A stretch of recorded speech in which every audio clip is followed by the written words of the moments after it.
back to Airlock After Dark.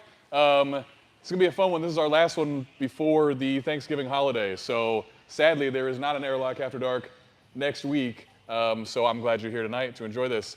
For anybody who's brand new here, the way this works is we get a little instruction from a genius. Then we have some rolls under the lights.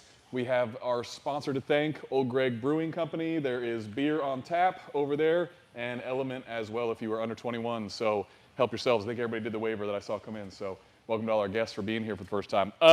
Tonight, super excited for this one. We have got a legend here. We're very excited to learn from him. Give him a hand. This is Casey Champagne. Take it away.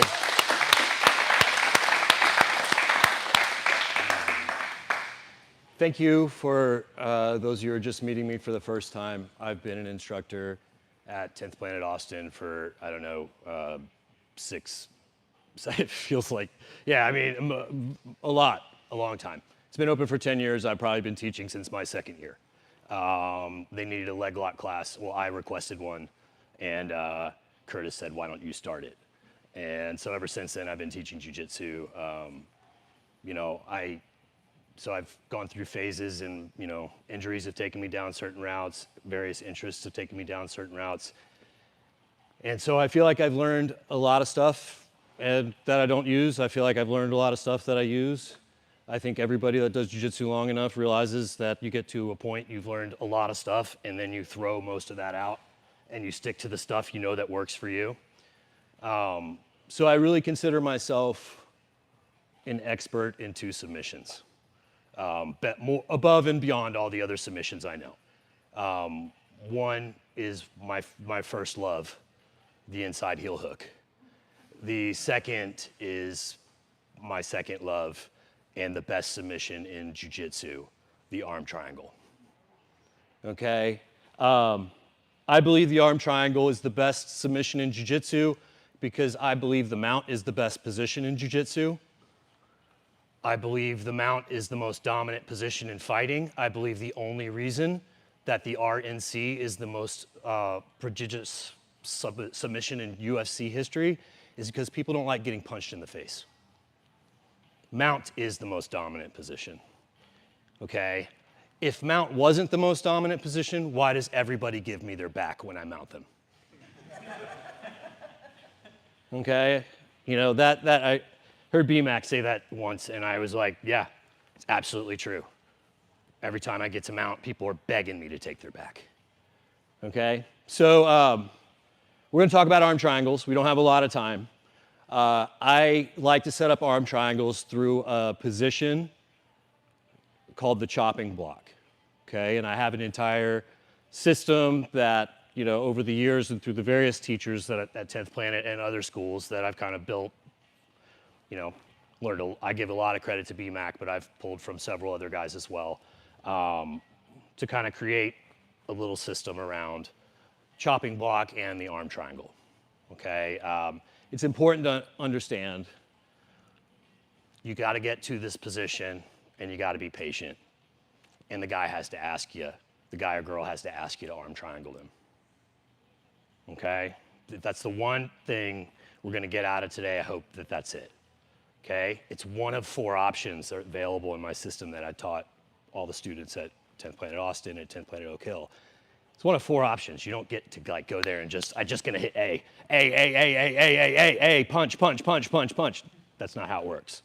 Okay, so let's keep that in mind. I can't show you the whole system tonight. We'll gloss over it really quickly, but let's show you the setup, please. Okay, so the first thing we're gonna do before we break is get to the chopping block. Could you start on the bottom side, please? Okay, so the reason why we're gonna start in bottom side is because I really would love to get to my mount when I have an underhook, okay? I would prefer to not get there when I don't, all right? I'm sorry, I would prefer to not rush getting there when I don't.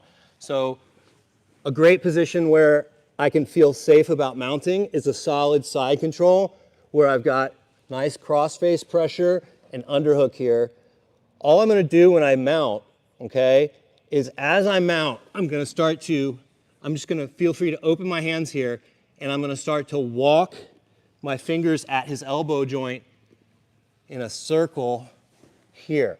And when I get his arm flush against his face, I'm going to grab in that armpit with what was the cross face hand. Okay, so again, I'm going from this side control where I've got a traditional just underhook cross face, and as I mount, I open up this, walk his arm up, grab that armpit. Okay, I'm not trying to walk his arm all the way across, I'm just trying to walk it right up to the side of his face. Okay, now from here I'm going to, with the hand that was the underhook arm now, I'm just going to, come back to the camera here, I'm just going to reach through and grab my own elbow, or I can kind of palm his head. Okay, you can do either, and if you need to control their head for the next part, you can do this, okay? Do you think you can get your arm back if I'm controlling your head? No. No. Do you think you can get your arm back if I'm holding my elbow? No. No. Okay, either way. Either way works, okay? Now, this is what's important. Early on, everybody, when they get to this position, wants to rush. They want to rush, they want to rush, they want to rush. Okay? This should be miserable. Okay? So, when I take this position, okay, and I come up, what I'm looking to do is I'm looking to find his face and put it right between my chest. I'm trying to lay on his face. Yeah, you feel that? Yeah. All right? How long do you want to do that if I'm sweaty and nasty? Okay? So, the idea here is, have you guys seen those smother chokes and stuff like that? This is really similar. A lot of times you'll see them performed where they just have the head here, they pull the chest in, but I can create that same kind of pressure. I'm not really thinking I'm gonna get a tap off of anybody good. That's not like, no one has ever, and I will never tap to that. No one has ever tapped me with that, and I will never let another man do that to me. Okay? Yeah, Ray knows. We're not going to let that happen. Okay? So the point is, we're going to make that happen unless they force me off. Okay? So, again, this is where we're going to stop, okay? We're going to start in this cross-face underhook. As we start to knee across, we're going to open up our hands, send his arm up, reach for our elbow, grab his armpit. If you need to, if his head's kind of cocked to the side like that, you can hold her head and turn it up there. Put your face right over his mouth and nose. Put your chest right over his face, right over his mouth and nose. Okay? Hold here, and the only other point I want to give you with your lower body, be light. Don't be super heavy. Don't be super like grabbing him or anything, because if he moves around, I want to just be able to kind of float on him. Okay? I don't really want to like be super, like, I don't want to try and like, you know, hook my legs underneath him in the mount or anything. Like, because if he does some sort of weird bridge and buck action here, like, I don't want that. I want to just be kind of light. So do that again. Got it? Okay? So, what we're looking to do, once again, we have the cross face, comes and grabs this armpit. What was the underhook? Reaches around, either controls his head or our arm. Our chest goes over the face, and we are going to create discomfort. We're going to try to disrupt breathing. We're going to try to drop sweat in our partner's mouth. Okay? I want you with your partners to get to this position, create discomfort, and bottom person start reacting when it's uncomfortable. Okay? This is the first thing we do when we're trying to set up the arm triangle. Okay? First, we create discomfort from a mounted position with their arm over their head. Everybody understand? Okay, let's do this. Go. Yeah, I'm sorry. I'm not a clapper, so. Thank you. Appreciate it, man. Thank you.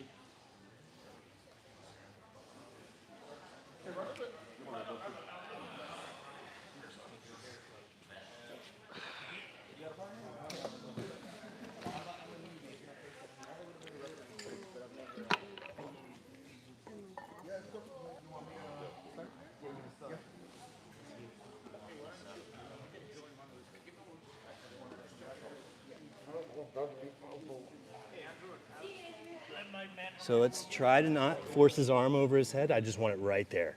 There you go. Get your chest right over his face. Perfect. See, you can take your hand. See how his head's pointed that way? You can take your hand here and turn his head towards you this way. Now get your chest right over his face.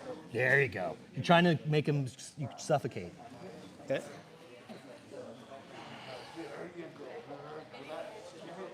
Yeah. If their shoulder's too wide and you can't grab your armpit, which should you grab onto instead? So show me. Because I don't think his shoulders are too wide for you.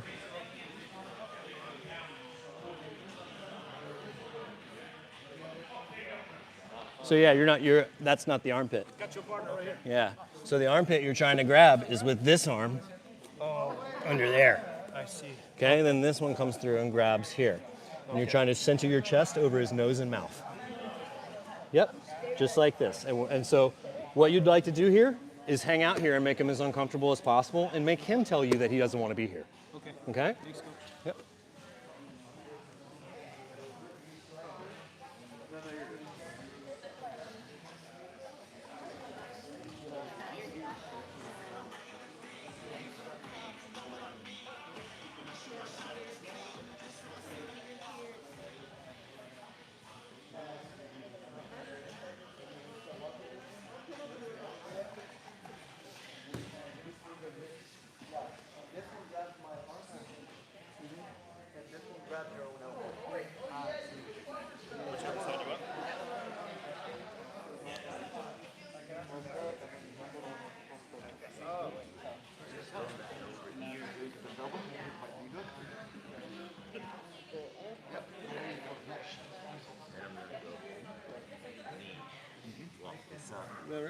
So I want you to open your grip here. So you let go. And you're going to take this arm, and I want you to walk your fingers out in a circle. Yep. See how you're taking his arm over his head? Good. And I want you to keep his arm right there. I want you to grab his armpit there. Okay? I want you to reach around his head and grab your other elbow. Good.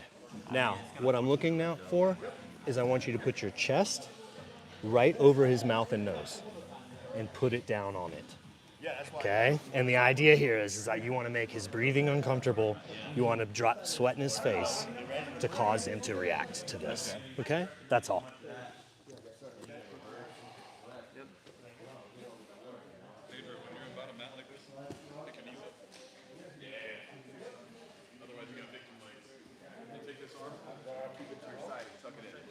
There you go.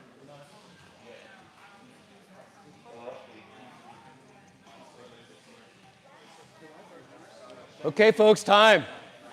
Time. That's good. We can't spend too much time on that.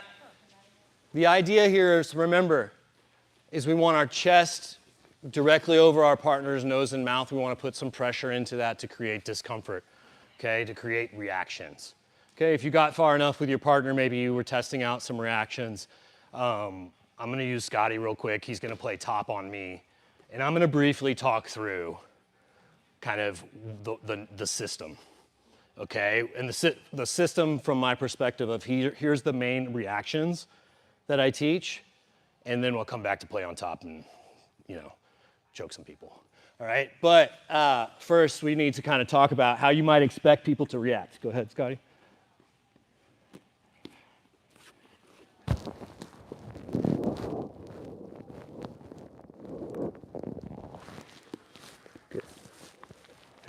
Okay, so generally, I teach like we're going to go north, south, east, or west. Okay, so when I talk about north or south, generally what I'm talking about is getting the free hand involved and either coming up into here to relieve some pressure. Like I can reach into Scotty's armpit here and kind of push him off my mouth. Okay. Also, what I can do is I can be pushing him down and potentially trying to perhaps catch him in a half guard, okay, and just kind of generally fish guard back. We're not going to talk about those two today. We have really easy answers for that. If I push down here, Scotty's going to triangle me. Just bring your knee above my arm. This knee above here. Boom. Yeah. You can generally get caught in a triangle And if you come up here, you're generally, once I get this arm involved, you can pummel underneath it. Pummel underneath my right arm. My right arm. Yeah, pummel underneath. And now he's got both arms over my head. Okay? Which now I'm going to get arm barred. All right? So we're not going to talk about that today. We're going to talk about east and west. All right? So obviously, all right, if I go this way, I am setting myself up for an arm triangle. Okay? So another way I might choose to turn to defend against that arm triangle is this way. Okay? So we're going to talk today about east and west. All right? So, well, thanks, Scotty. That's it. All right? So, east and west is what we're going to focus on today. And we're going to say our partner is going to turn right into the arm triangle. Okay? You're like, why would he do that? Well, because my chest is suffocating him, and he panicked. Okay? And I'm not saying that he has to turn all the way on his side, but jiu-jitsu sometimes is just about your partner starting the movement for you, right? If they create just enough side-to-side panic, shoving him into my arm triangle becomes a little bit easier, okay? So from here, when I've got my chest here, and he's panicking, he turns this way, typically what I'm going to do is when I start to feel that shift, I'm going to let go of this elbow, and I'm going to drive him into my arm, into my choking arm, okay? What I'm doing, I'm taking this shoulder blade, and I am driving it up and into my choking arm.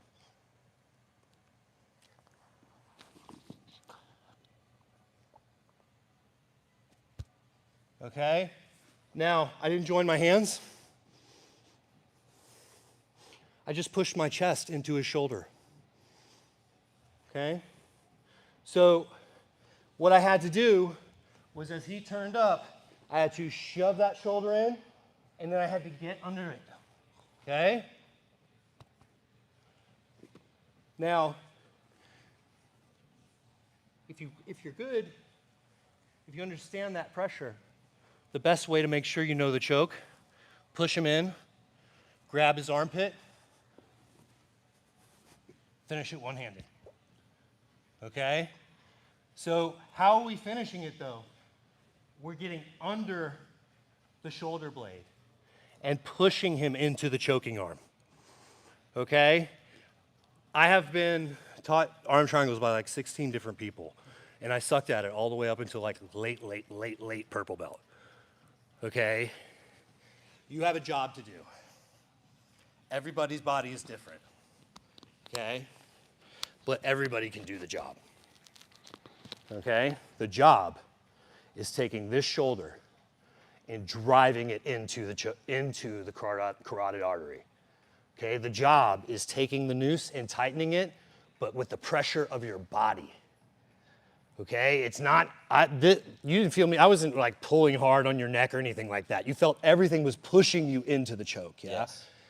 This is why you can finish, I can finish an arm triangle like we were saying with our chest. I can finish an arm triangle, like with my head down on the mat like this. I can finish it one-handed, like different kinds of grips, right? Like the whole idea is just this. Okay?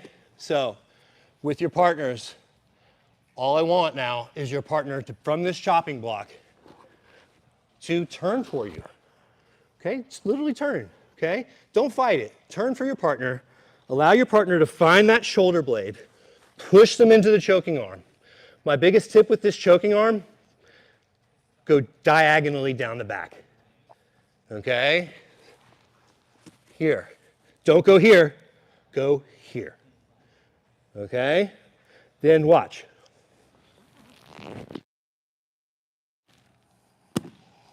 You do not need to do anything other than focus on driving that pressure up into the shoulder and driving that entire complex into your far choking arm. Okay? 1, 2, 1, 2.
So all he did.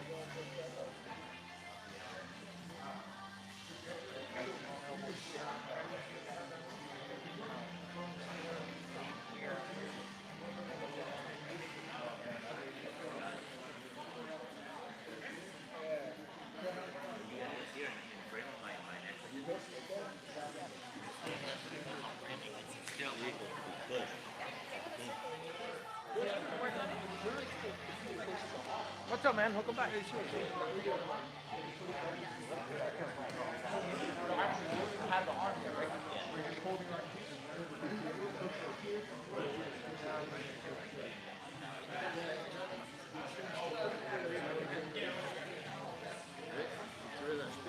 Now take it over. Huh? I come over like that. I see. Continue to push. Turn. Continue to push it. That's right. You literally like pushing.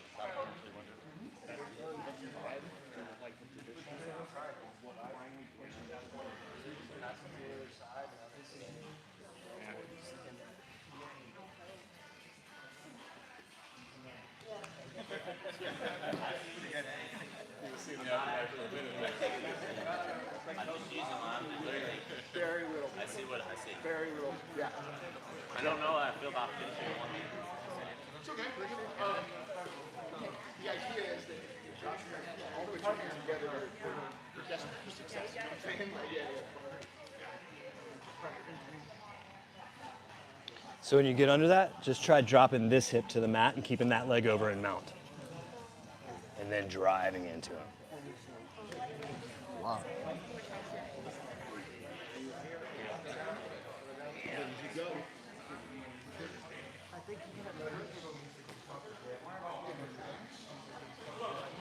So, what we would like to do here is I want you to be a little bit more under his shoulder. Okay, so I want you to get your chest behind his shoulder. So take this and push him up like this. Okay, and then sink this hip down to the mat. Keep this one in the mount. So come down like this. Boom. There you go. You see how now you can get under the shoulder if you do that? That's what you want to do. So I want you to get underneath this shoulder blade and drive your chest up into it. There you go.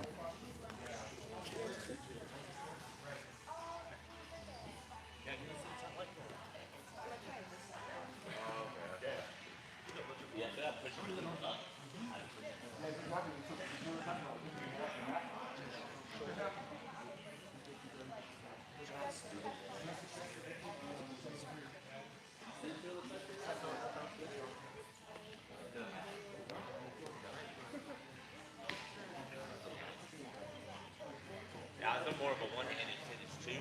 Oh, yeah. Yeah. Oh, that one?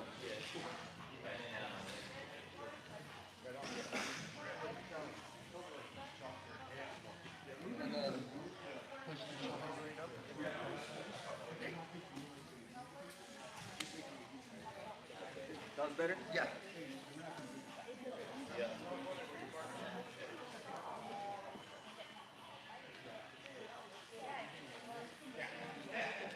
Okay.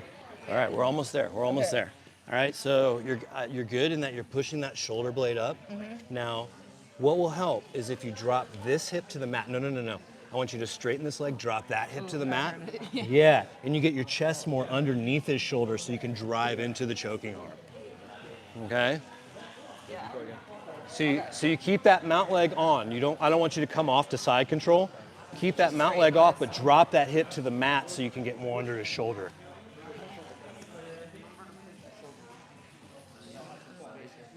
My shoulder. With your arm. Remember you push it up.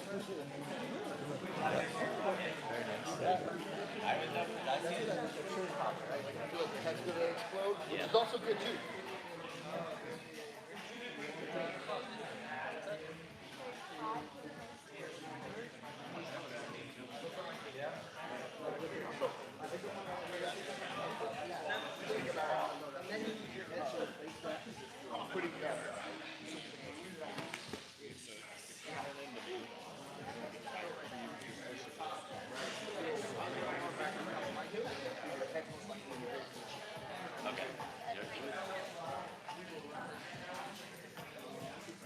things, or you want to bring him in and we'll do a Q&A? I think we should bring him in and do a Q&A, and I mean, if you wanted to say what happens if they turn the other way, I could do that, but like as part of the Q&A, but otherwise.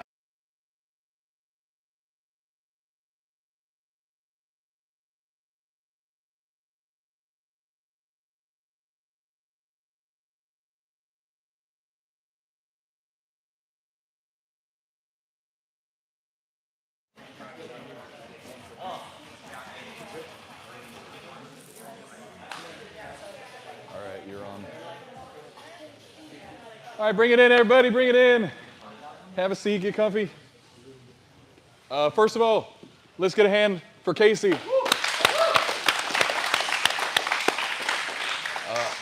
This is funny, I was looking around to see if any of the morning guys were here, because you and I were on the same wavelength today. It's almost exactly what we were doing in morning class this morning.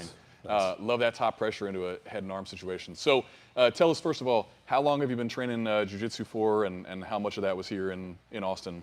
So I first walked into an MMA gym in 2006. It was the Lions Den in Dallas, and Guy Mesger was the coach. He's an ex-UFC guy, and I was really into kickboxing, but I tried the grappling class there. It was pretty cool. Did it a little bit. Moved to Houston and tried. He recommended a gi school, and I tried it, and I hated it. And so I just found an MMA gym and kept hitting the bag and sparring and stuff like that, but didn't really grapple a ton. And then, Austin, 10th Planet Austin opened. I was listening to Rogan or whatever, and I'm just kidding. yeah, and heard it like on the advertisements. It's like how most of the original OGs from 10PATX found out about it, was through a Rogan advertisement for On It, and I was there probably within the first 6 months of the gym being opened, and yeah, so that's so pretty much 10 years consecutively, but white belt was really easy for me because I've been around fighting for a decade before I really sunk into jiu-jitsu.